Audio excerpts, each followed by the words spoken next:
Camila Rodrigues. E eu, a Bruna Assunção.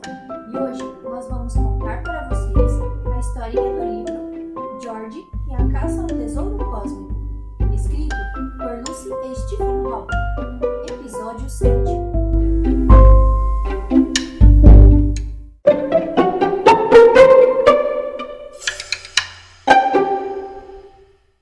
George estava tão cansado depois da longa viagem que quase dormiu enquanto escovava os dentes. Foi cambaleando para o quarto que dividiria com Emmett, que estava mexendo no computador, lançando espaçonaves com um simulador. E aí, George, você quer pilotar o ônibus espacial? Veja, é só fazer assim. Eu acrescentei todos os comandos de tempo, e ele lhe diz o que está acontecendo. Faltam 7 minutos e 30 segundos. Falou uma voz robótica que saía do computador de Emmett. Braço de acesso à nave recolhido. George estava tão exausto que mal conseguia falar. Não, Emmett, acho que vou... E dormiu durante a contagem regressiva do lançamento da nave espacial. Os comandos de lançamento do ônibus espacial devem ter se infiltrado no cérebro de George, pois ele teve um sonho estranho. Sonhou que estava sentado na poltrona do comandante do ônibus espacial, encarregado de levar ao espaço aquela nave imensa. A sensação era de estar amarrado ao topo de um enorme foguete e ser enviado aos céus.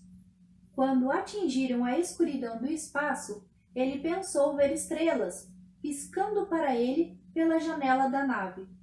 Na escuridão do lado de fora, de repente elas pareceram muito brilhantes e muito próximas.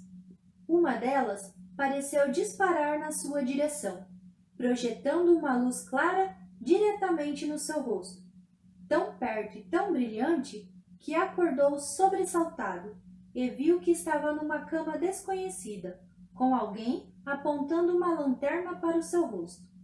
George, levante-se, é uma emergência. Era Annie de pijama. Ai... exclamou George, protegendo os olhos da luz enquanto ele puxava o edredom e o agarrava pelo braço. Vamos lá para baixo e em silêncio total. É a nossa única chance de escapar de Emmett. Vamos! George cambaleou atrás dela, com a mente ainda revivendo aquele sonho estranho sobre pilotar o ônibus espacial. Desceu as escadas na ponta dos pés até a cozinha, onde Annie abriu a porta e conduziu-o para a varanda e focou a lanterna sobre um pedaço de papel. O papel tinha desenhos por toda parte. Então é isso? Esta é a mensagem alienígena? Eles a enviaram para você numa folha de caderno? Não, seu bobo, claro que não. Eu consegui isso através do Cosmos. Copiei da tela. Cosmos? Mas ele não funciona mais. Eu sei, mas ainda não acabei a história. Depois que Homer pousou em Marte, deveria começar a fazer todo tipo de coisas inteligentes, como pegar informações sobre o clima de lá, procurar água em amostras do solo e outros sinais que pudessem indicar alguma forma de vida bacteriana no planeta. Mas o robô não fez nada disso. Parecia ter ficado maluco. Recusava-se a reagir a qualquer sinal da Terra. Apenas andava em círculos ou lançava pás de lamas no ar. Mesmo sem responder aos sinais, Homer continuava enviando mensagens, que acabaram se revelando fotos dos seus pneus e fragmentos de informações inúteis. Da Terra, eles podiam ver o robô, mas só às vezes, através do satélite de monitoração que orbitava em torno de Marte e enviava as fotos. Certa vez, o pai estava observando Homer ou algo realmente estranho das imagens do satélite. Ele disse que, se não o conhecesse bem, juraria que Homer estava acenando para ele com o seu braço robótico. Chegava a parecer que Homer estava tentando chamar. Eric, de acordo com Anne, estava ficando muito estressado com tudo isso. Muitas pessoas queriam saber o que Homer tinha encontrado em Marte e o que estava fazendo lá, mas até aquele momento nada tinham para mostrar, a não ser um robô se comportando de modo muito bobo. Tudo isso deixava a Agência Espacial Global numa situação delicada. Homer era um robô extremamente caro e precisou de muitas pessoas para construí-lo, lançá-lo e operá-lo. Era parte importante do novo programa espacial, pois o seu objetivo era abrir caminho para os seres humanos irem viver em outro planeta. Assim, o fato de não funcionar direito permitia que os adversários do programa espacial ou do envio de astronautas ao espaço argumentassem que tudo aquilo não tinha passado de uma enorme perda de tempo. O mau comportamento de Homer também significava que Eric não estava recebendo as informações esperadas a respeito de possível vida em Marte. Ele ficava de coração partido ao ver o robô fazendo asneiras no planeta vermelho. A cada dia, ele ficava mais triste. Se Homer não começasse a cooperar logo, a missão seria abandonada e o robô se tornaria apenas uma pilha de metal num planeta distante. Anne não podia suportar isso. O pai tinha ficado muito animado e feliz com a possibilidade de receber as descobertas de Homer. Ela detestava vê-lo tão angustiado. Então, teve uma ideia brilhante. Decidiu recuperar Cosmos da aposentadoria, só para ver se conseguia fazê-lo voltar a funcionar. Percebi que se tivéssemos Cosmos, poderíamos dar uma escapadinha até Marte, consertar o robô e voltar para casa sem ninguém saber.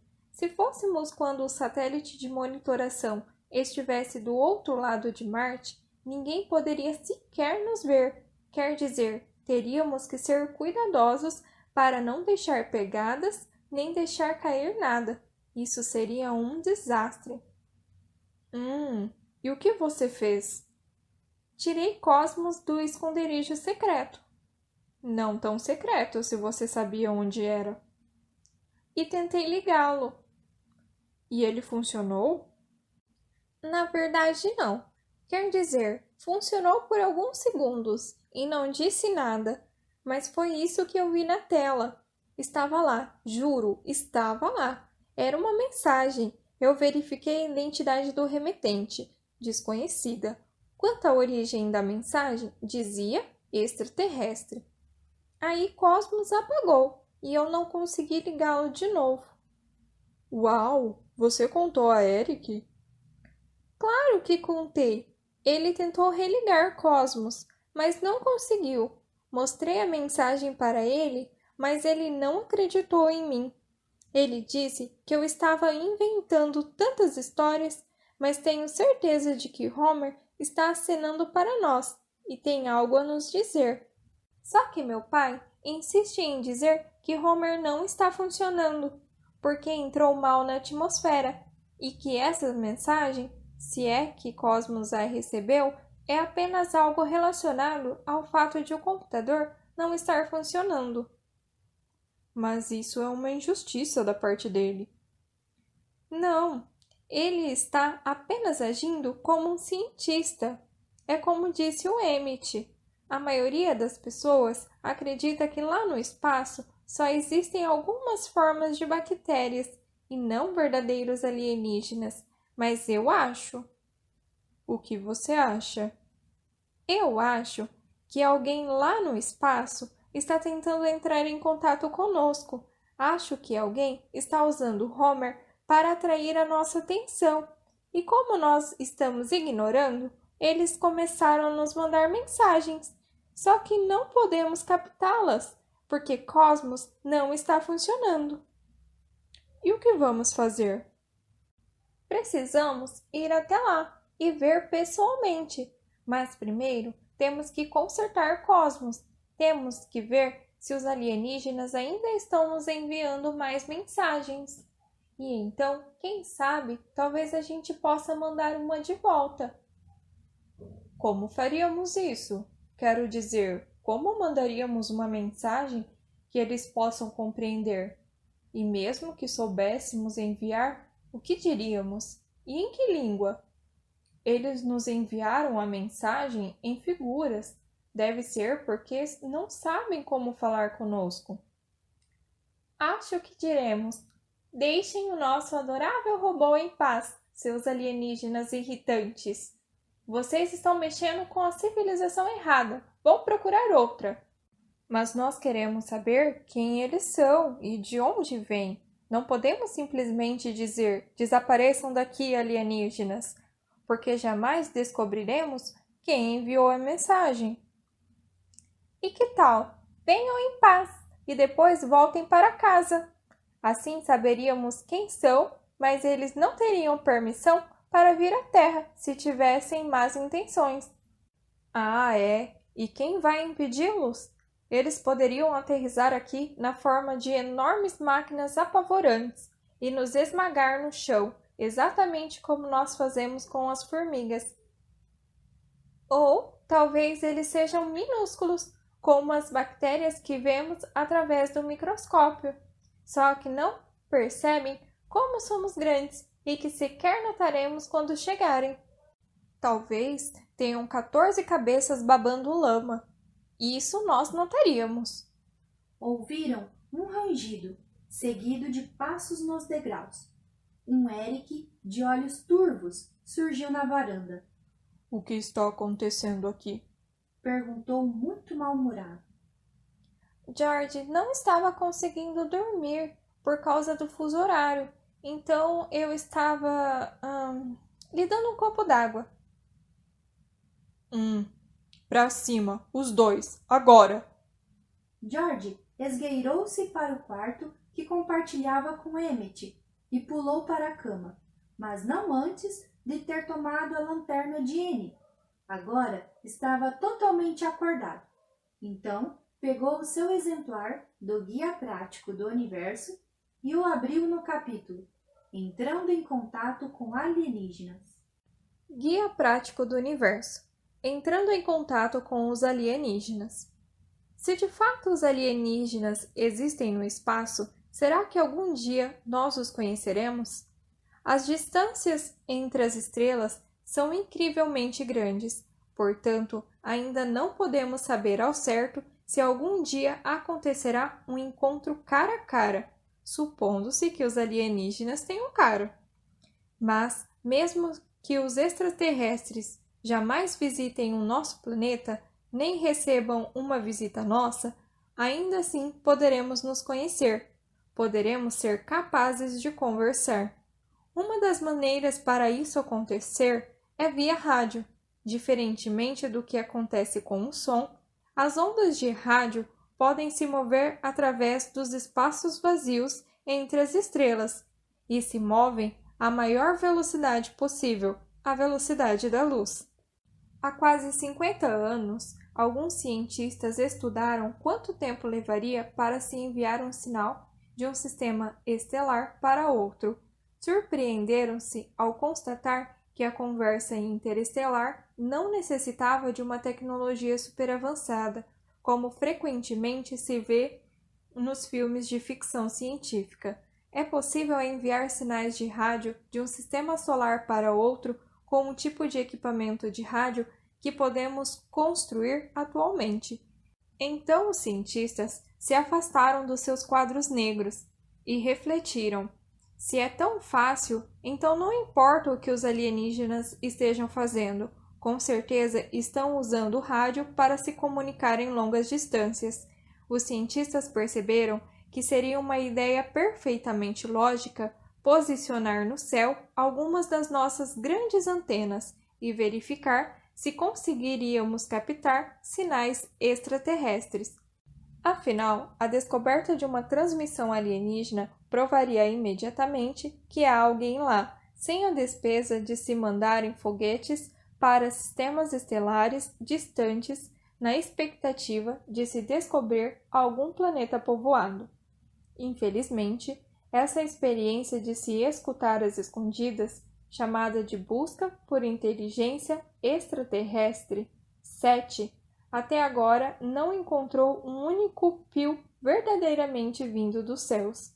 As frequências de rádio estão sempre silenciosas quando as consultamos, a não ser pela estática natural causada por objetos como quásares, centros de algumas galáxias, turbulentos e de alta energia, ou pulsares, estrelas de nêutrons que giram rapidamente. Quer dizer então que não existem alienígenas inteligentes capazes de construir transmissores de rádio?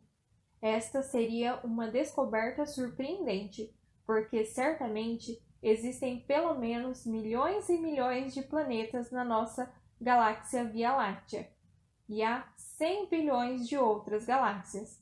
Se não existem ninguém lá, somos incrivelmente especiais e terrivelmente solitários. Bem, como dirão os pesquisadores do SETI, é cedo demais para concluir que não temos companhia nas estrelas. Afinal, se quisermos escutar transmissões de rádio alienígenas, precisamos não apenas colocar a antena na direção certa, como também sintonizar o lugar exato no dial, ter um receptor sensível o suficiente e estar na escuta na hora exata. As experiências do SETI são como procurar um tesouro enterrado sem ter um mapa. Então, não é de admirar o fato de não termos descoberto nada até agora. É como se cavássemos buracos na praia em alguma ilha do Pacífico Sul e voltássemos sem nada além de caranguejos e areia molhada. Não se deve concluir de imediato que ali não há um tesouro a ser encontrado. Felizmente, novos radiotelescópios estão acelerando a nossa busca por sinais, e é possível que dentro de poucas décadas possamos ouvir uma tênue transmissão de alguma outra civilização. O que esses seres estariam nos dizendo? Bem, é claro que nós podemos supor, mas não há algo que os extraterrestres com certeza sabem. É melhor nos enviarem uma mensagem longa, porque a conversa rápida é simplesmente impossível. Por exemplo, imaginemos que os alienígenas mais próximos estejam em um planeta que gira em torno de uma estrela distante de nós 1000 anos-luz. Se amanhã captássemos um sinal deles, esse sinal teria levado 1000 anos para chegar até nós. Seria uma mensagem antiga, mas não haveria problema. Afinal, lemos Sófocles e Shakespeare, cujas mensagens também são antigas e ainda continuam interessantes. Mas mesmo que façam isso, mesmo que nos enviem a enciclopédia alienígena, teremos capacidade de lê-la?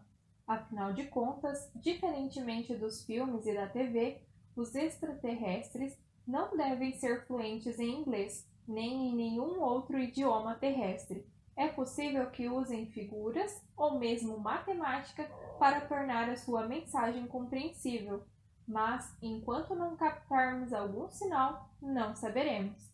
Independentemente do que nos enviassem, seria uma ótima notícia alguém detectar um guincho estridente de rádio vindo de algum mundo distante. De fato, imaginemos o que aconteceu há 5 séculos quando os exploradores descobriram que haviam outros continentes cheios de habitantes totalmente desconhecidos da Europa.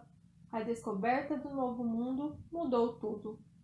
Atualmente, substituímos os veleiros de madeira dos primitivos exploradores por gigantescas antenas de alumínio e aço. Em breve, elas poderão nos dizer algo extraordinariamente interessante, ou seja, que na vastidão do espaço cósmico, os humanos não são os únicos a observar o universo. E os jovens de hoje talvez estejam prontos para escutar e responder. Esses jovens podem ser vocês.